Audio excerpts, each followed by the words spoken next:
My experiences actually have been with college students, so more at Sterling College level than Friends World College, and I don't know how this would engage with Olney if it becomes more involved with international, but I have done volunteer international public health stuff, and one of my experiences has been that students are so desirous of feeling that they've done something useful that it drives people to allow things to happen that aren't really part of a sustainable model.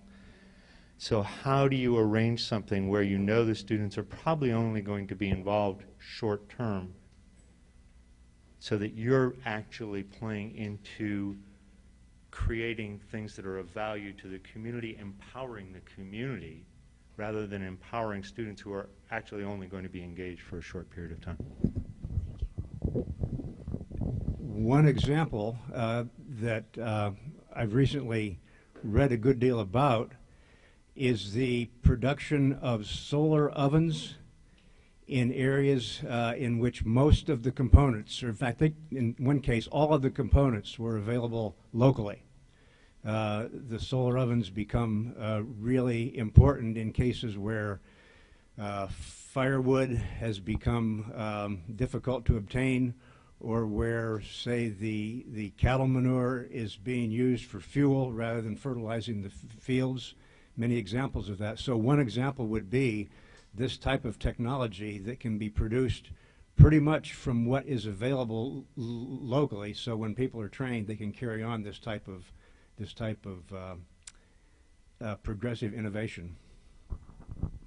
A couple of things. This is a tricky question because it's very complex to handle all the vagaries. That's why it's a hard question to grasp, because that's the reality of it.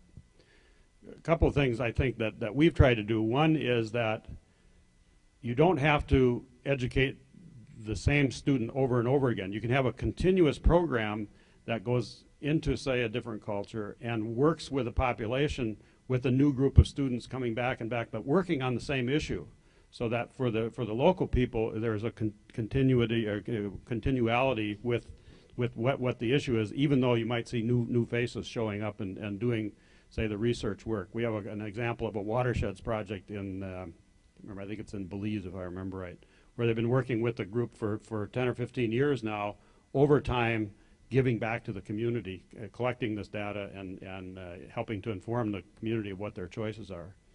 Another one I think, though, is to have your students find ways to be givers rather than takers. It's so easy when you're traveling abroad to be a taker and just to go around and reap the benefits of, oh, here's this and here's that. But go and work on straw bale houses and paint plaster with the person who's building the house, or help them shear the sheep, or help them muck the barn, or whatever it is that you're doing. I think then gives that sense of we're involved in this together and it's a joint effort.